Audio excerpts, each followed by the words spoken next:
You think church suppers were just potluck casseroles and store-bought rolls? Think again. From fellowship halls in rural Appalachia to basement kitchens across the South, these gatherings produce some of the most soulful and meaningful dishes in American food history.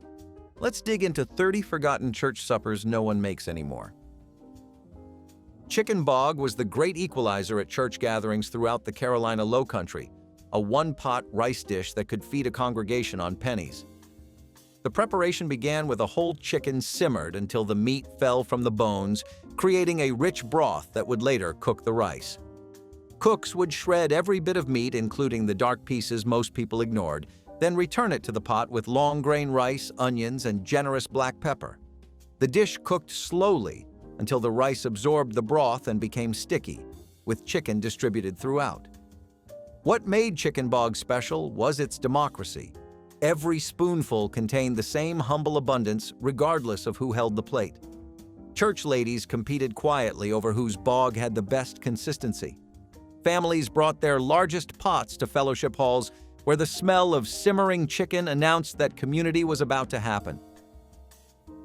Scripture cake was a beloved tradition that turned baking into Bible study, with each ingredient referenced by chapter and verse. Church women would share handwritten recipes listing ingredients only as scriptural citations.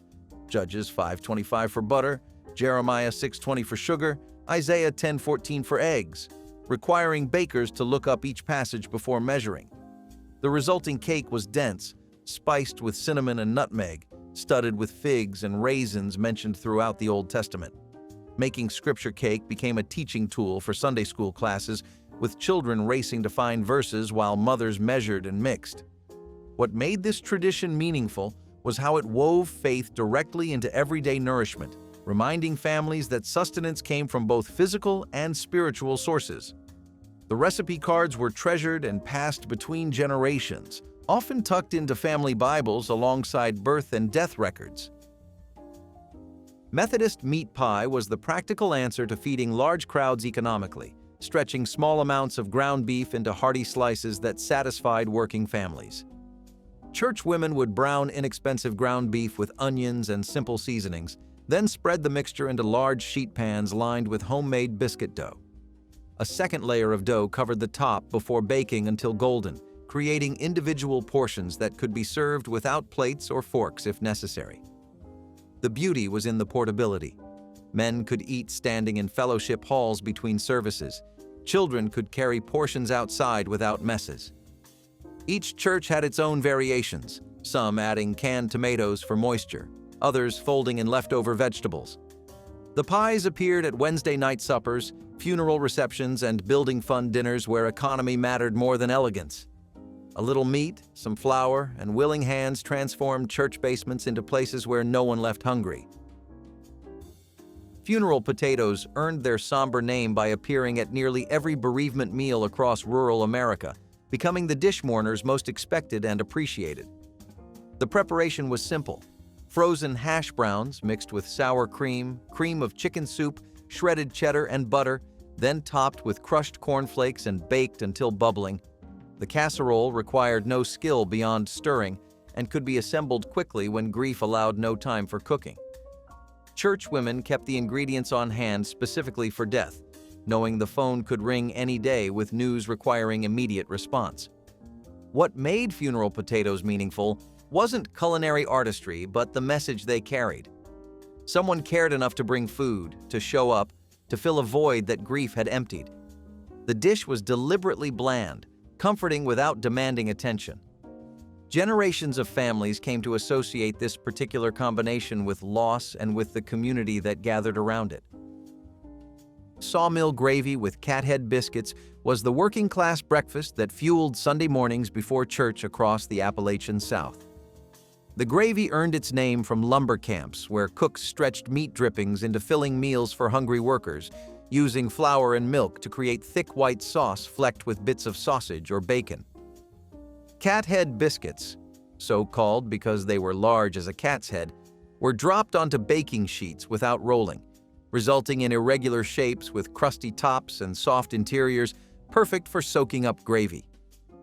Church kitchens adopted this combination for fellowship breakfasts, with women arriving before dawn to mix biscuit dough and heat cast-iron skillets. The smell of frying sausage and browning flour drew families from parking lots into basement dining rooms where long tables waited. Men would pile their plates high, knowing the gravy would carry them through 3-hour services. This was food that honored labor and simplicity. Persimmon pudding was the autumn dessert that appeared at church harvest suppers when wild persimmons ripened on trees throughout the South and Midwest. Gathering the fruit required patience. Persimmons picked before the first frost would pucker mouths with astringent bitterness. But frost-kissed fruit turned honey-sweet and soft enough to push through sieves. Churchwomen processed the pulp together, sharing labor and gossip while filling mason jars for winter baking. The pudding itself was dense, almost custardy, flavored with cinnamon and nutmeg, baked until the top caramelized while the interior stayed moist. Served warm with cream or cold the next day, persimmon pudding connected congregations to the land and to ancestors who had eaten the same fruit from the same trees for generations. What made persimmon pudding precious was its scarcity, appearing only briefly each year. This was survival knowledge disguised as supper, reminding people that nature provided for those who understood. Crackling bread was the cornbread that announced hog-killing season at rural churches, made with crispy pork skin bits folded into the batter. When families butchered their yearly hogs, the fat was rendered into lard, leaving behind brown, crunchy cracklings too flavorful to discard. Churchwomen mixed these directly into cornmeal batter, creating bread that was simultaneously crispy, chewy, and intensely savory, with each bite containing surprises of pork richness.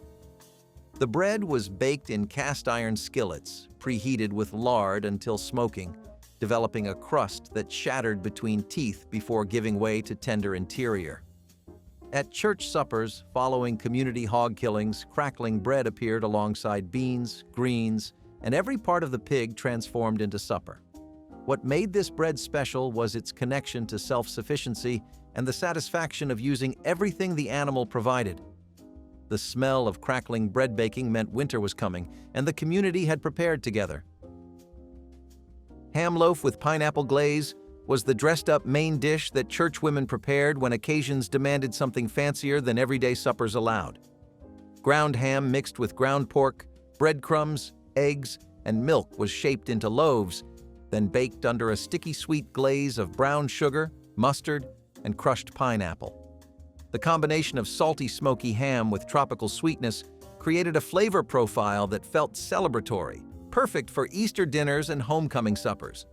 The glaze caramelized as it baked, creating glossy surfaces that made modest ingredients appear festive. Church kitchens made multiple loaves simultaneously, feeding congregations of 100 or more from dishes that required only grinding, mixing, and patience.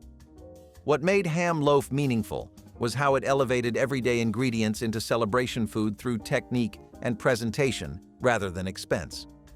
Families requested ham loaf for special birthdays, knowing its appearance signaled that the event mattered. Poke salad with bacon was the springtime dish that appeared on church tables when families emerged hungry from winter's preserved foods and craved fresh greens.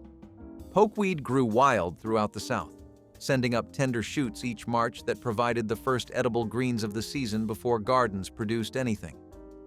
The preparation required knowledge passed through generations.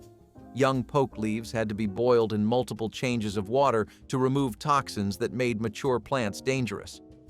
Churchwomen who understood these techniques gathered poke together, processing large batches for community meals.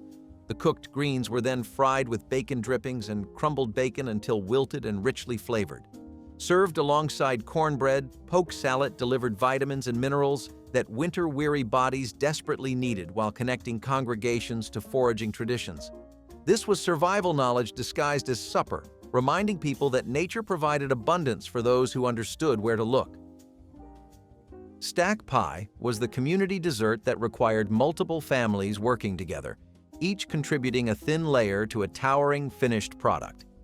Churchwomen would bake individual pie crust thin layers flavored with spices and molasses, then stack them with apple butter or dried apple filling between each layer until the pie reached 6 inches or higher.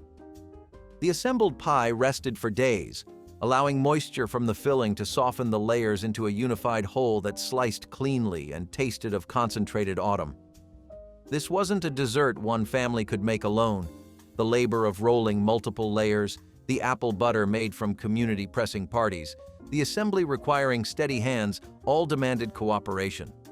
What made stack pie remarkable was how its creation mirrored the community that ate it, with individual contributions becoming something greater than any part. Churches served stack pie at homecoming suppers when families returned to ancestral congregations, its presence signaling that traditions still mattered. Burgundy stew was the Sunday dinner centerpiece at churches where immigrant families brought old-world cooking traditions to American fellowship halls. Tough cuts of beef were browned in batches, then simmered for hours with onions, carrots, and potatoes in a rich broth deepened with tomato paste and whatever wine the family could spare. The long cooking time transformed cheap, sinewy meat into fork-tender pieces that fell apart at the slightest pressure. Churchwomen would start the stew Saturday evening, letting it simmer through the night so flavors could meld and deepen by Sunday morning. The aroma would fill entire church basements, drawing families toward the fellowship hall before services even ended. What made Burgundy stew meaningful was how it turned patience into flavor and economy into abundance. A single pot could feed 30 people, with crusty bread for sopping up the rich gravy. This was immigrant cooking adapted for American congregations, proving that old traditions found new homes in church kitchens. Chess pie was the simple custard dessert that appeared at nearly every church supper across the South, made from ingredients every pantry already contained. The filling required only butter, sugar, eggs, and a splash of vinegar or buttermilk to create a silky custard that set firm when baked in a flaky crust. Some versions added cornmeal for texture, others a touch of vanilla, but the base remained remarkably consistent across generations and congregations. Churchwomen could make chess pie blindfolded, measuring by memory rather than recipe, producing dozens for homecoming dinners and revival suppers. The pie's name remains debated. Some claim it came from pie chests where desserts were stored, others from the phrase "just pie" spoken with a southern drawl. What made chess pie essential was its democracy. Every family could afford the ingredients, every cook could master the technique. The golden top would crack slightly as it cooled, revealing custard beneath that tasted of nothing but pure, honest sweetness. Chicken and pastry was the Appalachian answer to chicken and dumplings, featuring flat strips of dough instead of fluffy biscuit rounds floating in rich chicken broth. Churchwomen would roll pastry thin as paper, cut it into irregular strips, and drop them into pots where whole chickens had simmered until the meat surrendered from the bones. The pastry absorbed broth as it cooked, becoming silky and tender while thickening the liquid into something between soup and stew. This dish stretched one chicken to feed 20 people, making it the practical choice for church suppers where budgets were tight but expectations high. Families brought their largest pots, and women who made the best pastry earned quiet reputations that followed them for decades. What made chicken and pastry special was its texture. Those slippery ribbons of dough coating your mouth with chicken flavor, the broth rich with rendered fat. This was comfort food that required skill, patience, and understanding of how simple ingredients transformed. Corn pudding was the sweet, savory side dish that bridged summer's fresh abundance with winter's preserved pantry, appearing at church suppers year-round in slightly different forms. Fresh corn was cut from cobs and scraped to release the milky liquid, then mixed with eggs, butter, sugar, and flour before baking into a custardy casserole that puffed golden in the oven. When fresh corn wasn't available, canned creamed corn substituted, producing a slightly different but equally beloved result. The pudding walked the line between vegetable and dessert, sweet enough to satisfy but savory enough to accompany ham or fried chicken. Churchwomen debated the proper sugar ratio, some preferring barely sweet versions while others pushed toward almost dessert territory. What made corn pudding essential was its versatility and crowd-pleasing nature. Even picky children would eat it, and adults found comfort in its familiar richness. The dish represented summer captured in a casserole, bringing warmth to tables regardless of the season outside. Fried apple pies were the handheld desserts that churchwomen made by the dozens for homecoming dinners and cemetery decoration days. Dried apples were rehydrated and cooked with sugar and spices into thick filling, then enclosed in rounds of biscuit dough and fried until golden in cast-iron skillets filled with lard. The result was half-moon pockets of crispy, flaky crust surrounding soft, spiced apple filling that oozed slightly when bitten. Unlike baked pies that required plates and forks, fried pies could be eaten standing, walking, or sitting on church steps between services.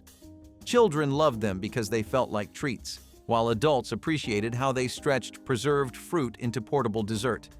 Church kitchens would produce 50 or more at a time, the women working assembly line fashion with one rolling dough, another filling, a third frying. The smell of frying dough and spiced apples drew people from across church grounds. These weren't elegant pastries, but honest food made for sharing and satisfaction. Green bean casserole made from scratch bore little resemblance to the canned soup version that later became ubiquitous at holiday tables. Churchwomen blanched fresh green beans until barely tender, then folded them into homemade cream sauce enriched with sautéed mushrooms, onions, and a touch of cheese. The topping was fried onion strings made by dredging thin slices in flour and frying until crispy and golden. This version required time and attention that the shortcut recipe eliminated, but the difference in flavor was undeniable. The beans retained their snap, the cream sauce tasted of actual cream and butter, and those fried onions shattered with every bite. Churches served this at Thanksgiving suppers and Christmas dinners when the occasion demanded the best versions of familiar foods. What made scratch green bean casserole meaningful was the extra effort it represented. The choice to honor tradition by doing things the harder way. It was a dish that said the gathering mattered enough for real cooking. Hoppin John was the rice and black-eyed pea dish that appeared at New Year's church suppers across the South, carrying promises of luck and prosperity into the coming year. The preparation was simple but required attention. Dried peas simmered with ham hock or bacon until tender, then combined with rice and cooked until the grains absorbed the smoky, porky broth. Some versions added onion and pepper, others kept it pure, but the essential combination remained constant. Churches served Hoppin John alongside collard greens, the peas representing coins and the greens representing paper money in the folk tradition. What made this dish meaningful extended beyond superstition into cultural memory, connecting Black congregations to foods their ancestors had carried through slavery and into freedom. The dish was also practical. Dried peas were cheap, rice stretched servings, and ham hocks added richness without expense. Hoppin John fed both body and spirit, providing nourishment while honoring traditions that deserved preservation. Lemon chess pie was the tangy variation that brightened church dessert tables with its sunshine yellow filling and perfect balance of sweet and sour. The base was traditional chess pie custard, butter, sugar, eggs, but the addition of fresh lemon juice and zest transformed it into something that made mouths water and eyes close with pleasure. The lemon cut through the richness, preventing the cloying sweetness that plain chess pie sometimes delivered. Churchwomen prided themselves on getting the balance right, enough lemon to taste, but not so much that the custard wouldn't set. The filling baked into a slightly crackled top that gave way to silky, intensely lemony custard beneath. This pie appeared at spring and summer suppers when lighter desserts felt appropriate, though devoted fans requested it year-round. What made lemon chess pie special was how a single-ingredient addition elevated humble pantry staples into something approaching elegance. It proved that church cooking could be refined without being fancy. Macaroni salad was the cold side dish that appeared at every summer church picnic and potluck, offering creamy comfort alongside fried chicken and sliced tomatoes. The base was simple: elbow macaroni cooked tender, then dressed with mayonnaise and seasoned with salt, pepper, and a touch of sugar or pickle juice for brightness. From there, additions varied by family tradition. Some added hard-boiled eggs, others diced celery for crunch, still others folded in sweet pickle relish or pimientos for color. Churchwomen made it in massive bowls, knowing it would disappear fast and that empty containers meant success. The salad needed time to chill so flavors could meld, making it a dish prepared the night before and transported in coolers to church grounds. What made macaroni salad essential was its reliable popularity. Children ate it without complaint, adults found it comforting, and there was never any left over. This was democratic food that pleased everyone equally. Molasses cake was the dense, dark dessert that appeared at church suppers when refined sugar was expensive and blackstrap molasses offered affordable sweetness with complex flavor. The cake was deeply spiced with ginger, cinnamon, and cloves, its crumb moist and almost sticky from the molasses that also gave it a distinctive amber color. Churchwomen baked it in sheet pans for easy slicing and serving, sometimes topping it with simple powdered sugar glaze or leaving it plain to let the molasses speak for itself. The flavor was bold, not for those who preferred delicate sweetness, but deeply satisfying for those who appreciated its old-fashioned character.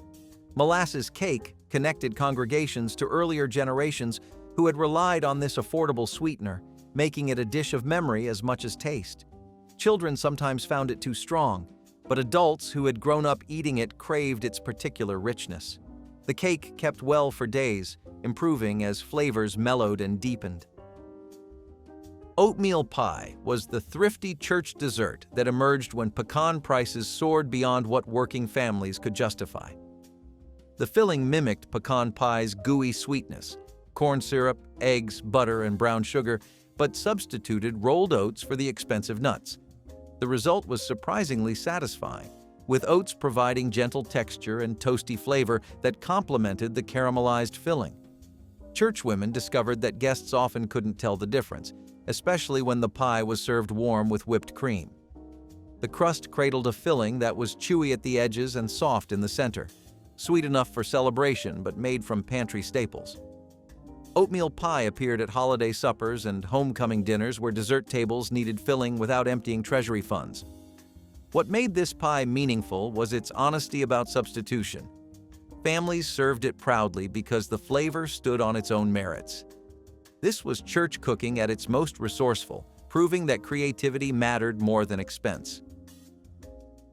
Pear honey was the sweet preserve that churchwomen made when pear trees produced more fruit than families could eat fresh. Despite its name, the spread contained no honey.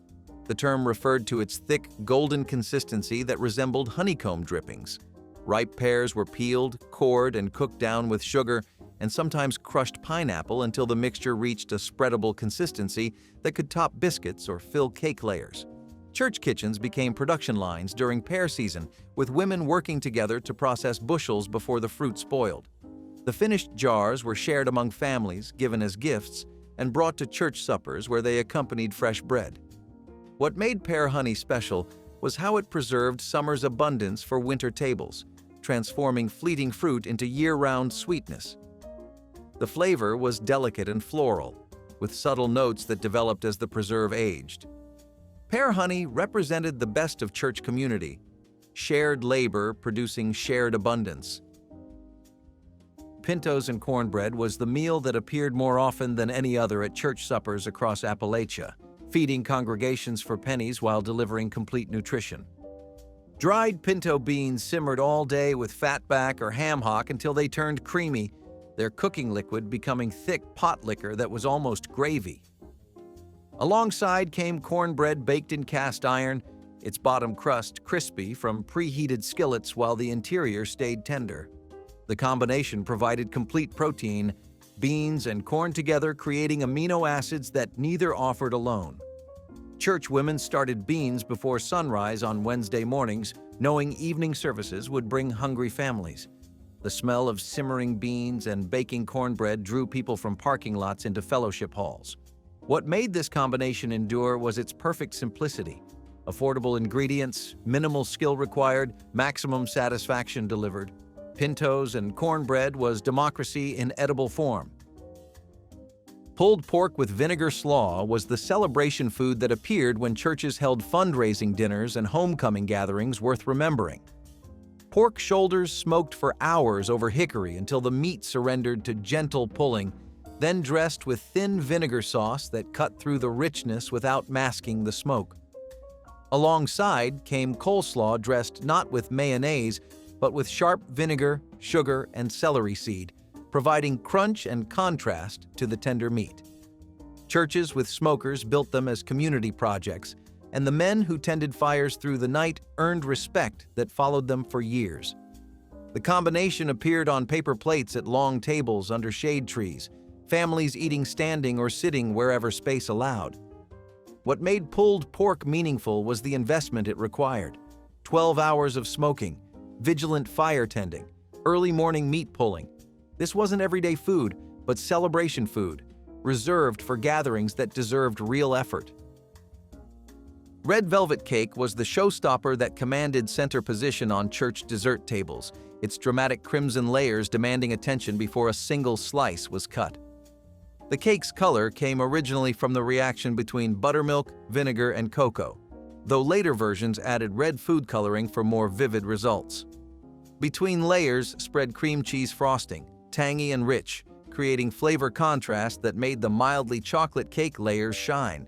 Churchwomen competed quietly over whose red velvet achieved the most striking color, the most perfect layers, the smoothest frosting. The cake appeared at Christmas dinners, Valentine's suppers, and any occasion worthy of visual drama. What made red velvet meaningful extended beyond taste into presentation. This was church cooking elevated to artistry, proof that fellowship hall food could rival any bakery.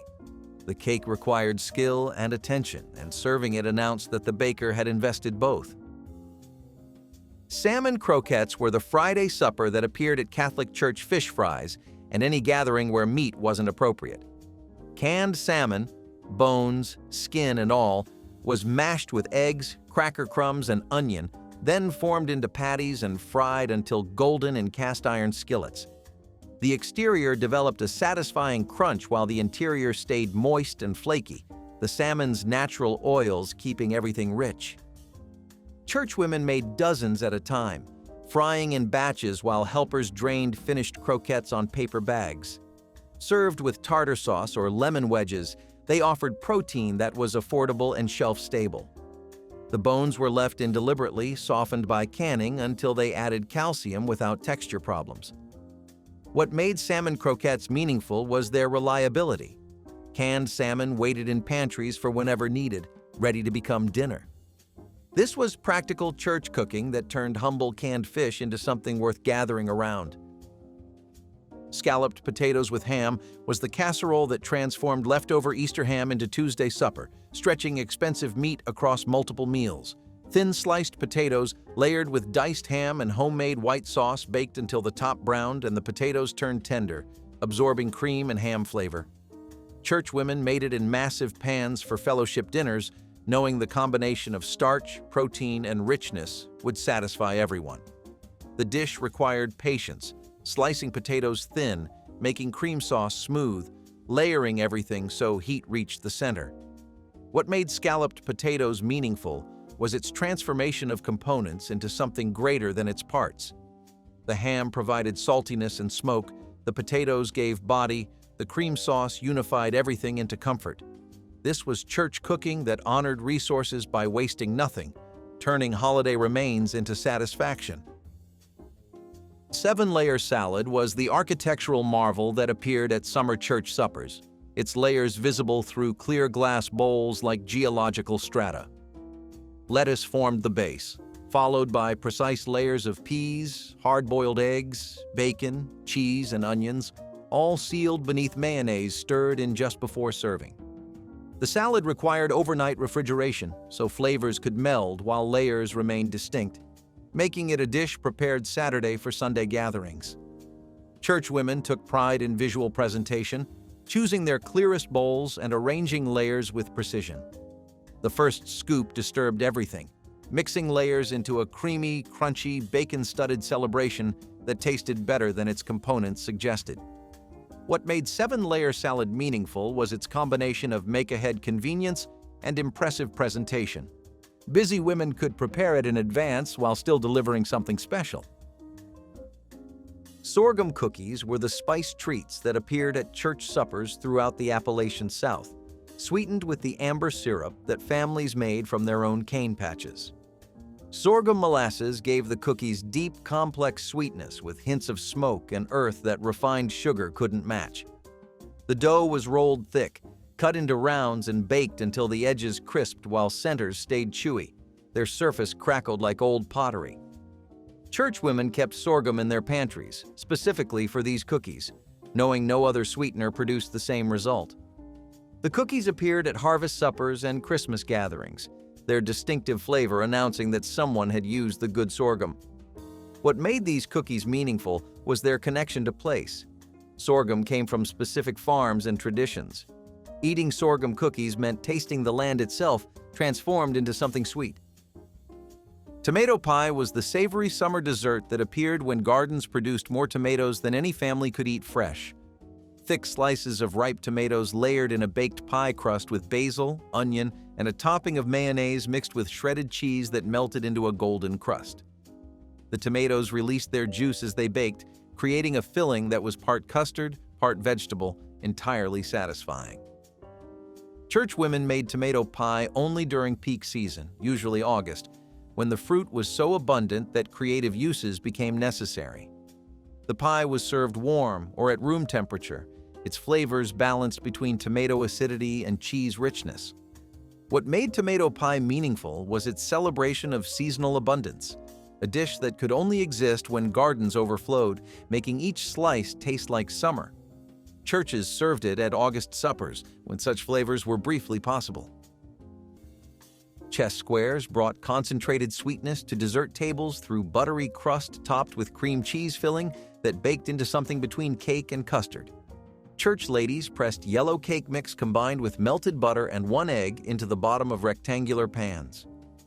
The topping mixed cream cheese, remaining eggs, and powdered sugar until smooth, then was poured over crust and baked until set. The squares emerged golden with crackled surface. When cooled and cut, they revealed 2 distinct layers, crispy crust supporting creamy topping that was intensely sweet. In Baptist churches throughout the South, chess squares appeared at every potluck, funeral reception, and church supper. Women experimented with variations, adding lemon zest, chocolate chips, or coconut, but traditional version remained most beloved. Chess squares represented democratic deliciousness, using affordable ingredients to create something genuinely special. Cheesy grits with green chilies is the ultimate comfort food, especially when it's served on a Wednesday night at the church rec hall. This Southern classic combines the rich, creamy texture of grits with the bold kick of green chilies, creating a dish that's both comforting and full of flavor. The grits are cooked until soft and creamy, then mixed with sharp melting cheese that gives each bite a savory richness. The green chilies add just the right amount of spice, turning this simple dish into something extraordinary. Cheesy grits with green chilies has long been a favorite for breakfast for dinner nights, where it can stand on its own or be paired with a variety of other dishes. It's a perfect side dish, offering a spicy, cheesy complement to meats and vegetables alike. The warmth and comfort of the grits, along with the pop of heat from the chiles, make this dish a satisfying choice for any occasion. Whether served with fried chicken, sausage, or as a hearty meal on its own, it's always a crowd pleaser. If you think this Southern classic is the perfect addition to any table, wait until you see the next dessert. A sweet cake that's equally rich and irresistible. Baked spaghetti casserole was a hearty and satisfying dish that quickly became a crowd favorite at 1950s potlucks. This casserole combined cooked spaghetti noodles with a tomato-based sauce, often enriched with ground beef or sausage and plenty of cheese to bind it all together. The entire mixture was baked until bubbly and golden on top, making it a warm, comforting meal that fed many with a single dish. Because it could be assembled ahead of time and easily reheated, it was a practical choice for busy families contributing to church dinners. Ingredients were typically budget-friendly and accessible, allowing cooks to stretch ground meat by combining it with pasta and vegetables like onions or green peppers. This casserole also appealed to children and adults alike, with its familiar flavors and satisfying texture. It was often served alongside salads, breads, or vegetable sides to round out the meal. Baked spaghetti casserole embodied the potluck spirit of sharing and community nourishment, reflecting the wholesome, home-cooked meals cherished in that era. Macaroni salad with pickles and Miracle Whip is a dish that defined many church picnics and potlucks in the 20th century.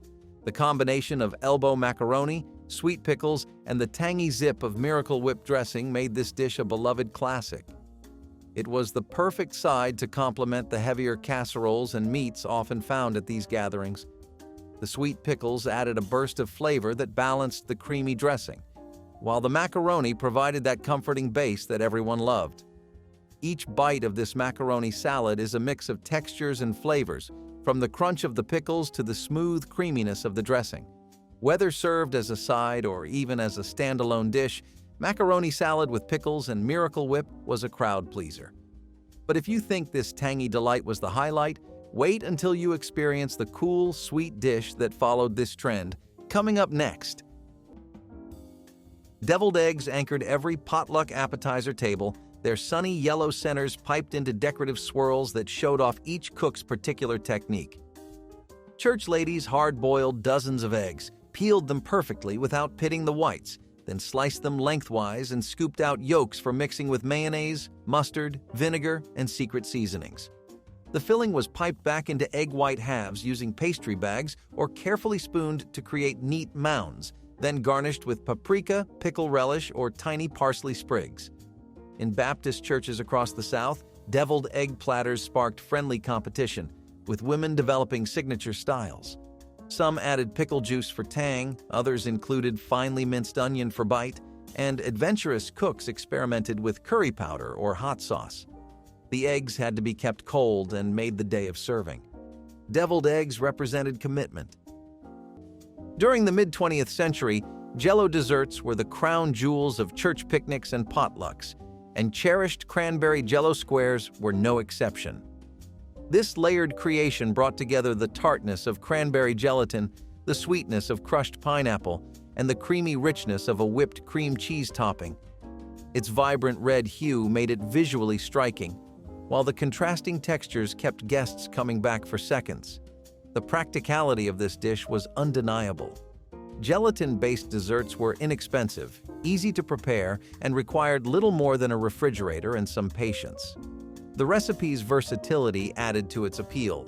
Home cooks could swap in other fruits, experiment with different flavors of Jell-O, or even add chopped nuts for extra crunch. It was a crowd pleaser that could double as a side dish or a dessert, making it an all-star at potlucks. So why did this classic fade away? As tastes shifted toward fresher, less processed ingredients, gelatin dishes began to lose their charm. The rise of lighter, fruit-forward desserts also pushed these nostalgic treats to the sidelines. But for those who remember the wobble of a perfectly set square and the creamy tang of the topping, cherished Cranberry Jell-O squares remain a sweet reminder of an era when creativity in the kitchen met the needs of a growing community. Few desserts capture the retro charm of the mid-20th century like the pineapple upside-down cake. Its signature design, caramelized pineapple slices and bright red maraschino cherries embedded in a golden cake, made it as visually striking as it was delicious. Praise pineapple. Upside-down cake was more than just a dessert. It was a conversation piece at church potlucks and community dinners. The dish rose to popularity in the 1920s and 1930s thanks to the invention of canned pineapple by the Hawaiian Pineapple Company. Their marketing campaigns promoted recipes featuring pineapple, and the upside-down cake, with its sweet, sticky topping, became an instant hit. By the 1950s and 60s, it had become a potluck classic, celebrated for its simplicity. Just one pan, and its ability to turn everyday ingredients into a dessert that felt festive. As tastes evolved in the late 20th century, the cake began to lose its luster. The heavy use of canned ingredients and its sugary glaze didn't align with the growing emphasis on fresh, lighter desserts. Additionally, its iconic appearance became a symbol of an earlier era, less appealing to younger bakers seeking more modern flavors and aesthetics. Barbecue meatballs were small, flavorful morsels coated in tangy barbecue sauce that made them a popular choice for 1950s church gatherings. These meatballs were typically made from ground beef or pork mixed with breadcrumbs, eggs, and seasonings, then baked or fried before being simmered or tossed in barbecue sauce. Served warm and often with toothpicks, they were easy to eat while socializing and required no utensils. Their rich, smoky flavor and sticky glaze appealed to a wide audience and added a bit of hearty indulgence to potluck tables. Barbecue meatballs were practical for feeding large groups because they could be made in batches and kept warm in slow cookers or chafing dishes. They showcased the mid-century love for barbecue flavors while adapting well to the communal and casual nature of church dinners. Their popularity endured because they combined familiar comfort food with convenient presentation, making them a cherished recipe from the era. Grape jelly meatballs. Yes, you read that right. These sticky sweet meatballs have been a church potluck legend for decades, and though it might sound like an odd combination, it's one that's impossible to resist. The meatballs are simmered in a rich sauce made from grape jelly and chili sauce, creating a perfect balance of sweet and tangy flavors that you can't help but go back for more of. Every church gathering seemed to have a dish or two that disappeared faster than the others, and these grape jelly meatballs were always at the top of the list. Served hot and with toothpicks for easy eating, they're the perfect appetizer for any event. Despite their simplicity, the combination of flavors has earned them a special place in many hearts. And just when you think you've seen all the unique salads and casseroles, there's one more dish that combines sweetness and a bit of nostalgia. Stay tuned for the next one. Angel food cake with strawberries represented simplicity elevated to art form. Its white cake and red berries creating patriotic presentation perfect for church gatherings. Church ladies either baked cakes from scratch, beating egg whites by hand until peaks formed, or bought them from bakeries, focusing their efforts on the strawberry topping. Fresh berries were sliced and macerated with sugar until they released juice that turned into natural syrup, then spooned generously over cake slices just before serving. The combination was perfect. Airy cake soaking up sweet berry juice, creating bites that dissolved on the tongue. In congregational churches across New England, this dessert appeared at every spring and summer potluck, its freshness providing contrast to heavier casseroles. Women competed to present the most beautiful cakes using tube pans that created dramatic height. Some added whipped cream, others served it plain, but everyone understood that simplicity was the point, requiring minimal ingredients but maximum timing, since cake couldn't be assembled early. Cheese and pineapple skewers were a popular appetizer that combined sweet and savory flavors in a bite-sized form. These skewers typically featured cubes of sharp cheddar cheese paired with juicy chunks of pineapple threaded onto toothpicks or small wooden sticks. The contrast between the tangy cheese and the tropical sweetness of the pineapple made for an appealing taste experience that was easy to enjoy while mingling at potluck socials. This simple yet elegant dish was quick to prepare and transport, making it a favorite among church members tasked with bringing something festive and shareable. The bright colors of the golden pineapple and pale cheese also added a cheerful touch to the food table, helping to create a welcoming atmosphere.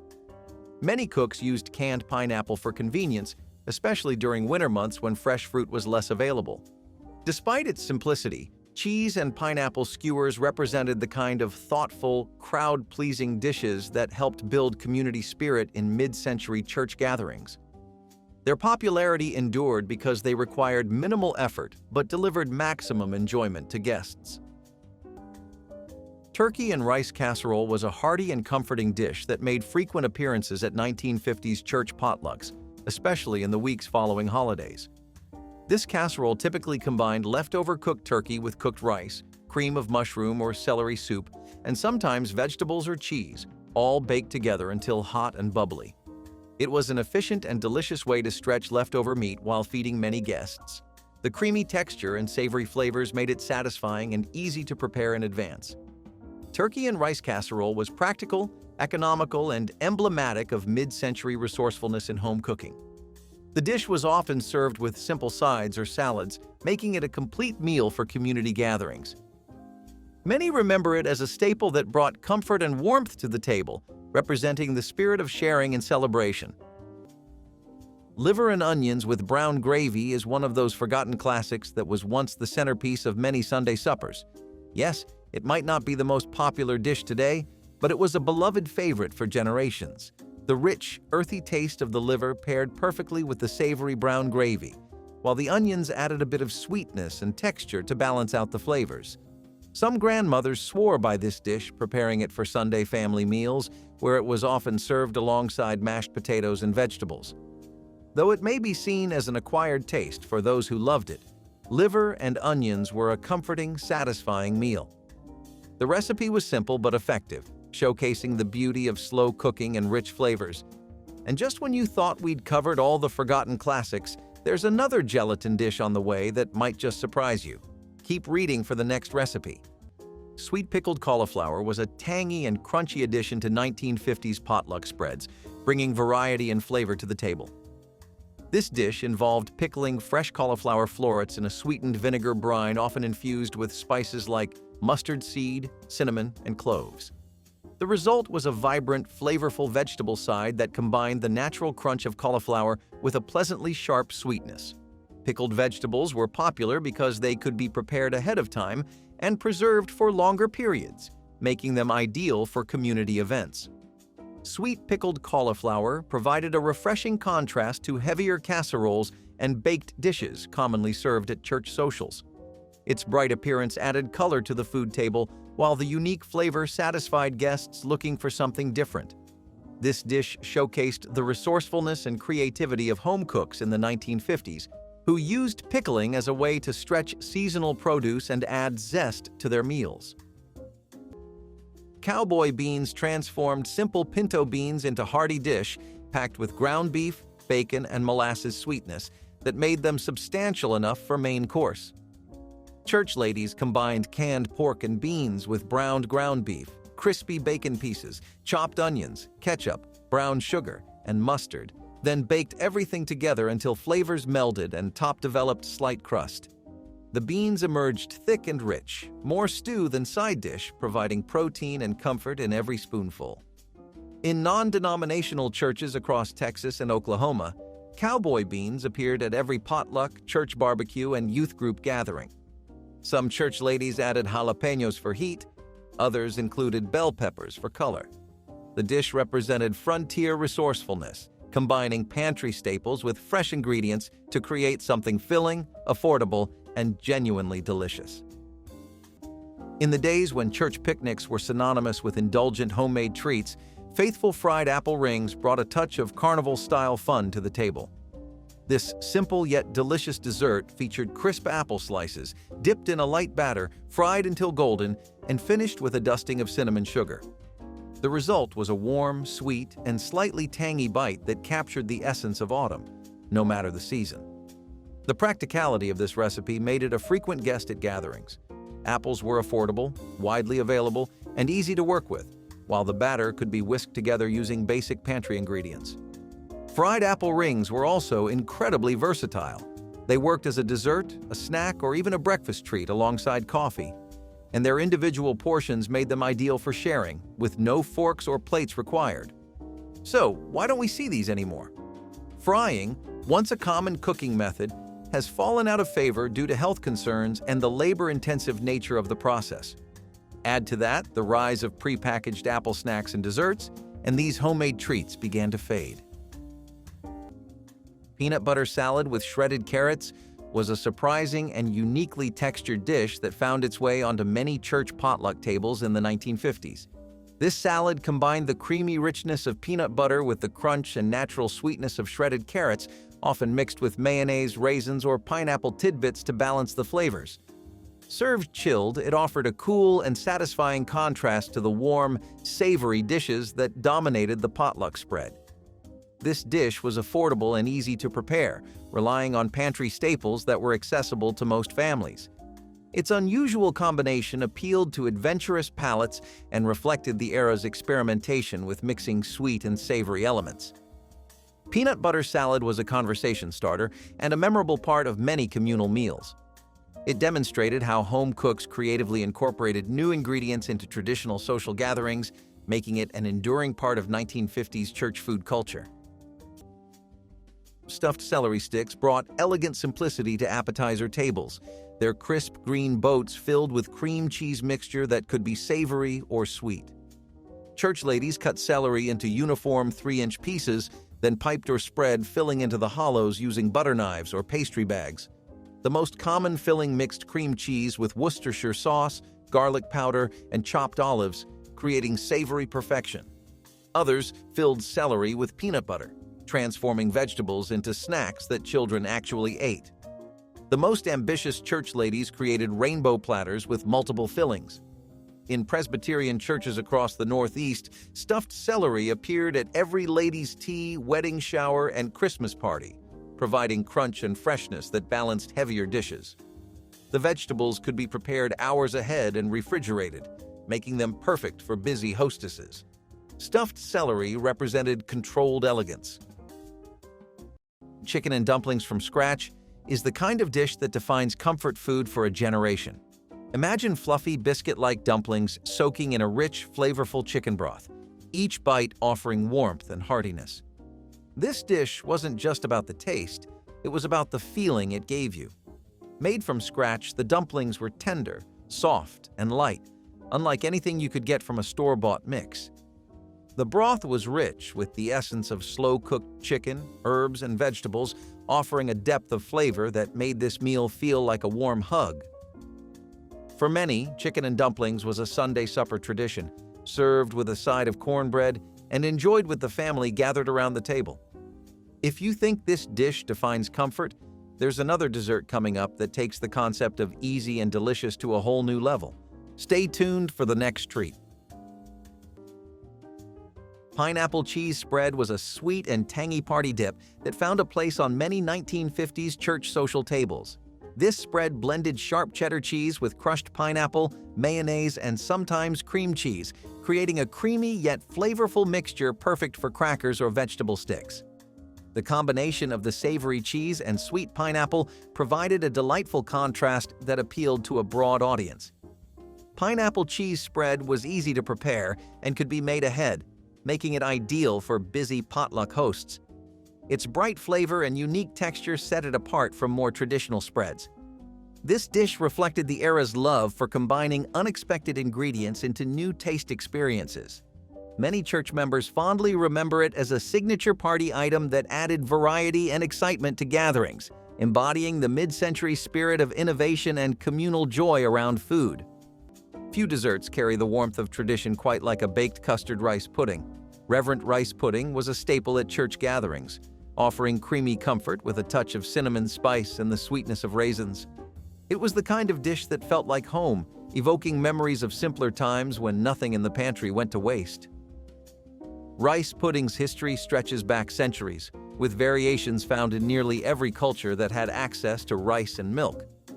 In the United States, it gained popularity during the 19th century, when rice became widely available and recipes emphasized frugality.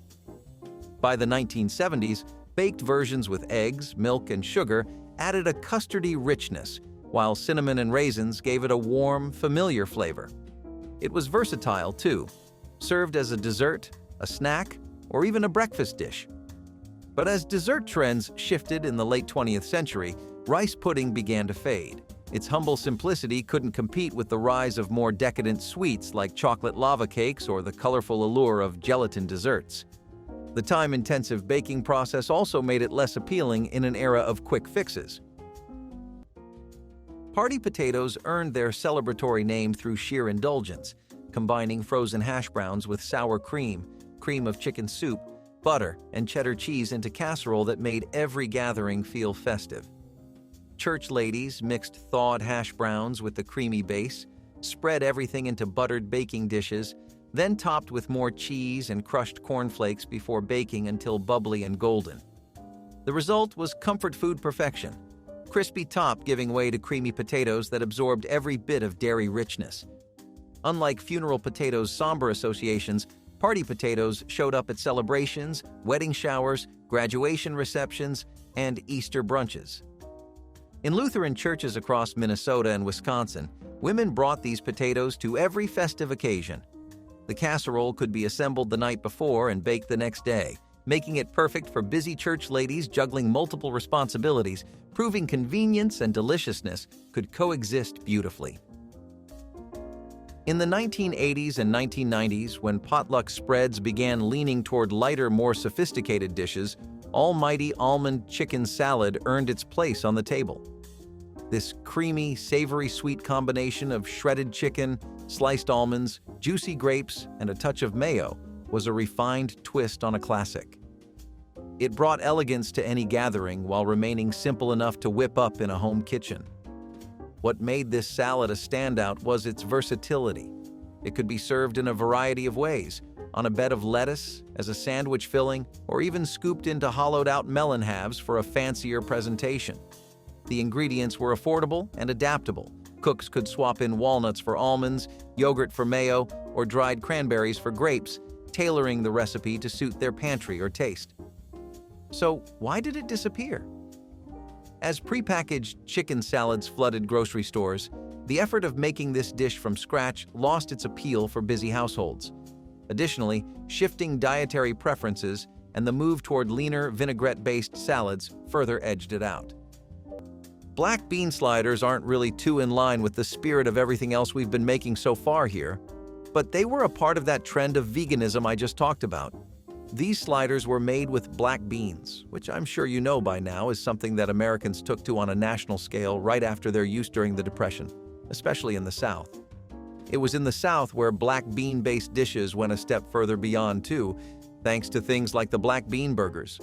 From there, sliders were the only natural progression, and that they were also coincidentally right in time for the dawn of vegetarian eating only helped propel them to the front lines of American eating. Despite what you might think, this actually still makes for a wonderful burger and a slider, and it's a good thing to break into a potluck for two reasons. One, it's something that everyone can enjoy, since even meat eaters have always warmed up to black beans. Two, it's something you can try out and eat while still leaving some room for the main dish later on. And that really helps it shine in group settings.